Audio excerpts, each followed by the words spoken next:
Yo, guys, what's going on? Coach Jamie here, and I am so excited to have you here listening to my podcast, Make Time for Your Mind with Coach Jamie, where we will be talking about all things mindset, vulnerability, personal development, ways we can become better individuals. And sometimes in that process, we'll get heavy, sometimes we'll have fun, and sometimes I will be challenging your perspective.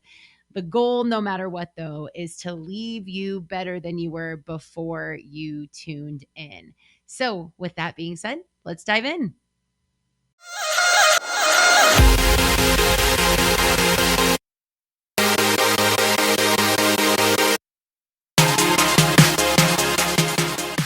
Well, hello, everybody. Welcome back. This is season 2. We are on episode 9 already. Holy cow. Time flies when you're having fun, right? Thank you all for being here. I want to talk about an interesting subject that's been weighing on me lately. And it's something that is all around us all the time. And this is an addiction I feel that isn't really credited. We're addicted to happy. I want you to think about it. Like, even imagine the sales world. Everybody's selling you on a vacation because you need a break to this luxury place. Because then when you get to go there, then you're going to finally be happy. Or this watch that you have isn't as advanced as what this watch is. And if you're able to have this watch, then you're going to have this, and then you'll finally be happy. If you finally have that dream car, if you finally land that dream job, everybody, like that's what sales does. They pick apart a painful area of your life, and then they try to sell you on something that is going to bring you happiness. All right. That's just the breakdown of how sales works, because obviously we all want to be happy. The problem with this is that, again, this is now the addiction that if we're not sitting in a space of happiness, something is wrong with us. Something is bad about our lives. And I want to tread lightly when I say this, because I'm somebody, I say this all the time, I'm kind of like a recovering Catholic. And so there was a lot of shame that was tied to that, where it was like growing up, things that I would always hear is that you should be so grateful. Do you realize how much worse you could have it? Now, the intention was good, and this wasn't at fault of anybody else, because that was a very true statement that was shared with me of that, yes, life could have been so much worse. But there was this level of shame that I had to appreciate what I had, and how dare I not be okay with that. So I want to tread lightly when I say this. But is that we truly don't know how to be super grateful for the basic things anymore. Like, temporarily we do. In moderation we do. Or when things finally get super rough, or if you're around the right person or happen to find the right motivational pep talk on YouTube or like on TikTok, you see a reel that kind of winds you back into reality. But like, we experience these happy highs, and then we're chasing the next fix of happiness. And so again, if we're not sitting in a space of happiness, we're constantly being reminded around us of people picking and prying at why we're not happy. The world is constantly trying to tell you why you're not happy so they can sell you on what will make you happy.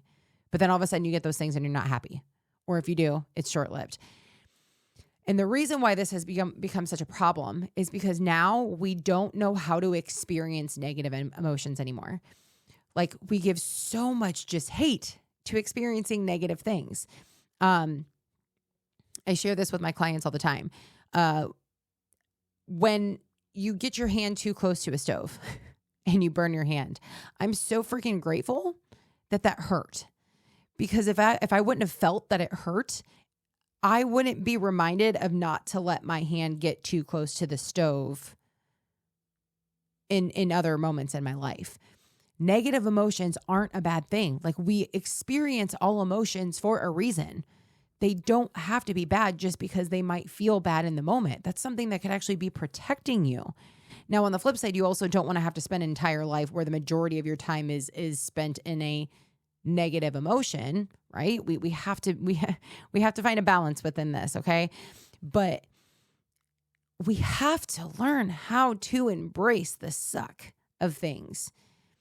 And the world makes us feel like we shouldn't. And I'm probably going to catch a lot of meh from people, but this is what I can't stand about all these coaches and people out there that are just, you manifest this and then you're going to be happy and then you're going to have this and you're going to have that and nothing is supposed to be hard. No, that's false. Like life is life. It's an experience. And because of the bad, that's why we appreciate the good. And so sometimes you have to just acknowledge that like this is a sucky moment and you have to work through it. I'm big into the gym, right? If I don't let myself push myself when I'm tired, if I don't allow myself to strain on maybe lifting something heavier than what I'm used to, I'm never going to have the ability to get stronger. Like we have to be willing to embrace pain and to embrace suck. That shouldn't be the goal, is to live in a constant state of embracing the suck, but we have to know how to feel it. And when I say this, I'm also not meaning, oh, this is my free golden ticket to just lay around and binge on Netflix and eat like crap and go out and drink because I earned it and I'm letting myself experience emotions. No, that's not, because you're finding other vices to still numb you from experiencing the negative emotion. You're leaning on a vice to try to keep you from feeling the thing that has you feeling like crap.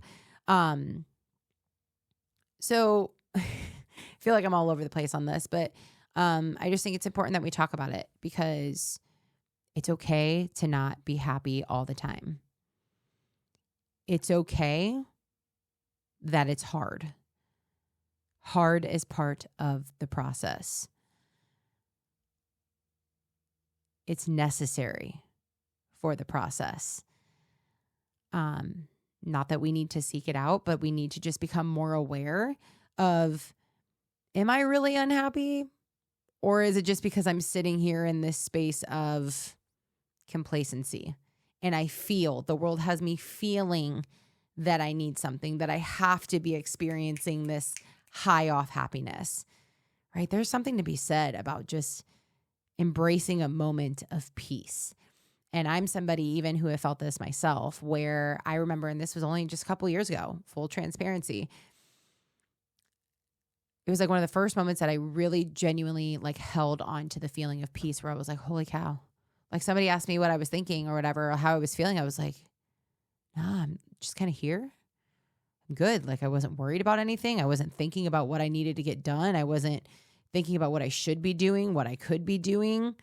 I wasn't worried about what was going right or wrong in my life. It was just, I was good and I was at peace.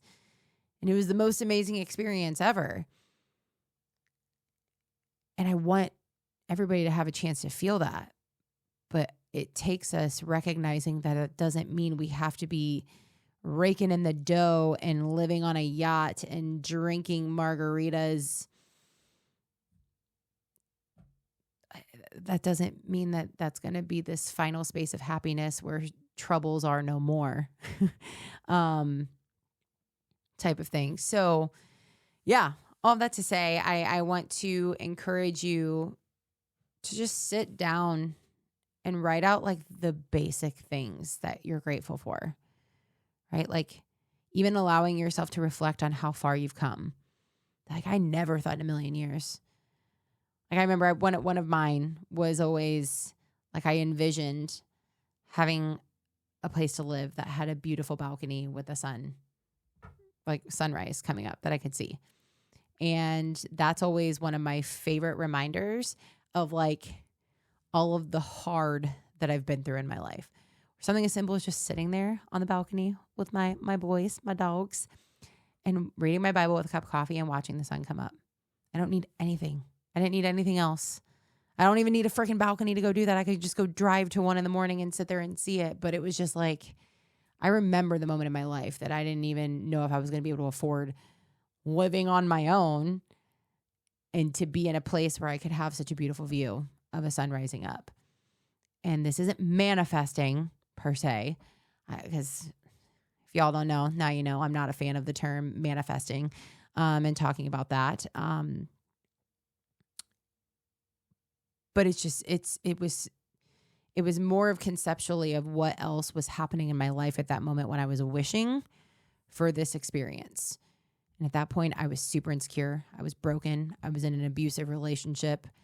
And I thought that that was literally how I was going to spend the rest of my life. And so being grateful for the fact that I don't think and feel that way about myself anymore. And I enjoy so much more of the interactions that I have in my life than what I did then. And I know so much more now than what I did then. And I appreciate things so much more than what I did then. And to me, I think that's also where the true happiness is, not in all of these things that people are trying to sell you. Like even on my post when I'm like, hey, I want to bring you an energy or an energized and fulfilled life. That's to help take away a lot of this unnecessary shame and fear and unworthiness from you. But it's a process and you got to work through hard stuff to get there so you can experience that true, genuine peace and happiness and fulfillment in your life.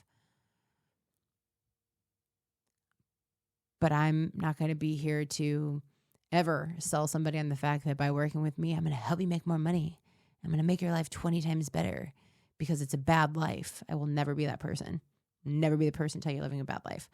Because it's life and everybody's on their own journey and we all have our own gifts and our own experiences to be had. And that puts us in the right places that we need to be. So yeah, I feel like I'm going on a whole other separate tangent.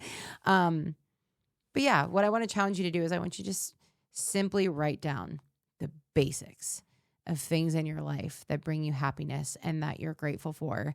And the version of you are today that is just so proud of where you've come from where you were before. So that's my call to action to you. As always, if you want to share that with me, you are more than welcome to.